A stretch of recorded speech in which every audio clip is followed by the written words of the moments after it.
right now, I would like to tell you about the game I played today. You can check that out on the Superdivorce YouTube channel if you haven't done so yet. It is not the most recent upload, because that would be this one if you're watching on YouTube. You might also be listening on Spotify or iTunes or wherever the hell you stream your shit. Doesn't matter where you are. But if you're on YouTube, if you go to the Superdivorce YouTube channel at youtube.com/superdivorce, go to the videos section, and you'll see a game called Office Elevator. And that one took me about just under a half hour to get through earlier today in a blind playthrough. Died several times. What do you do in that game? Well, in this game, in this sort of throwback graphics presentation, I would say I would date it to about the PS1 era. That's the way it kind of looks. You start off in an office. Lots of office workers milling about. You can go up and talk to. Most of them just say one sentence. Most of them are telling you to go away, or they're busy, or some people say, "Oh no," about you don't know what. Then you go to your boss's office, and he wants you to go down to he wants you to take the elevator down to the parking garage and retrieve a box. Bring it back up and leave it on the desk in the HR department. So you go down, you retrieve the box. When you come back up the elevator, all of the lights are off in your office building, and there's a creepy stalking monster with a big lamp head, like a work lamp or a work light. I don't know the technical name. It's like a big construction light, something you might find at Home Depot. That's like what its head looks like. It's just a big shining bright light up there instead of a face.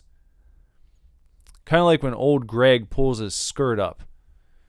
The big light that beams out. And the thing's body is kind of lanky and bony looking. Just a skin and bones type of fella. And, you got to go and do a little bit of this and that. Find key cards. Restore power so you can get the key card to work on the doors. Open lock boxes, that kind of shit. And takes about, I would say if I didn't die, it might have taken me 15 minutes to get through. But because I died multiple times and had to do some backtracking, it took me just under a half hour. So, someone in, in the comments or the reviews on Steam, that's where you can download this one. Office Elevator is on Steam. Someone in the review section there, I believe they referred to the bad guy, the big monster in this game, as like Siren Head's cousin. That might be a good way of thinking of it. Not as tall as Siren Head, because this guy's walking around in an office building and you're trying to avoid him, a la Neo in the Matrix. That type of shit. Office hijinks. When you go back into the office building, all your coworkers are gone, by the way. Should I give you a spoiler of what happens at the end? If you don't want to know what happens, then maybe skip ahead about 5 minutes. But I'll spoil it here. I'm going to tell you what happens at the end of Office Elevator. You go, you get all the key cards, you get all the damn codes you need. You go in your boss's office, the guy who sent you down to the parking garage in the damn first place. You go into his office, and you can get yourself a gun. And then you go back out in the hall, and old Lighthead's coming at you. You got to shoot him up several times with your gun that you got. And then everything goes white. Everything goes white. The screen goes white. There's a big flash. And your boss is lying dead in front of you. So either he was Lighthead disguised as a human, or you hallucinated and you accidentally killed your boss. Twist ending. A Shyamalan ending. Now, I wonder if perhaps there might have been like a hallucinogen in the box that your boss sent you down into the parking garage to get. I don't know why he would do that. Maybe he wanted you to kill him. That could be it. Maybe there's going to be more to the story. Maybe a sequel will flesh this out and explain more to us. But that's what happens in an office elevator. What do I think of it? Maybe a 6 out of 10 if I were grading it that way. Wasn't great. Wasn't awful. It was just kind of like, oh, okay. It's passable. Better than average, I guess, right? If you're really using the scale the way you're supposed to, a 1 through 10 scale, feel like no one uses that correctly. It's kind of become this thing where when it comes to video games anyhow, people look at a below 8 rating as don't waste your time. It's awful. I think that a 5 should be like mediocre. It's mediocre. This is a mediocre game. A 6 is over halfway good. So there were things about this that pushed it over halfway good for me. The art style. I like that throwback shit.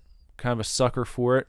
Even though there's like a million games coming out now that take advantage of that. I don't seem to tire of it. And, the monster looks pretty neat. You can't see him very well in the game is the only disappointing thing. You have to kind of catch him in your flashlight just so if you want to get even a glimpse. Otherwise, it's really difficult to see as far as like his appearance goes. You can see him coming because he has obviously a big light emanating from his head. His head basically is a light. So you can see him coming at you. You can see him walking around the office. But you can't see his form very well unless he turns a corner and you shine your flashlight at him. But then he's going to come after you and he's going to probably kill you. Because getting away from him is pretty difficult.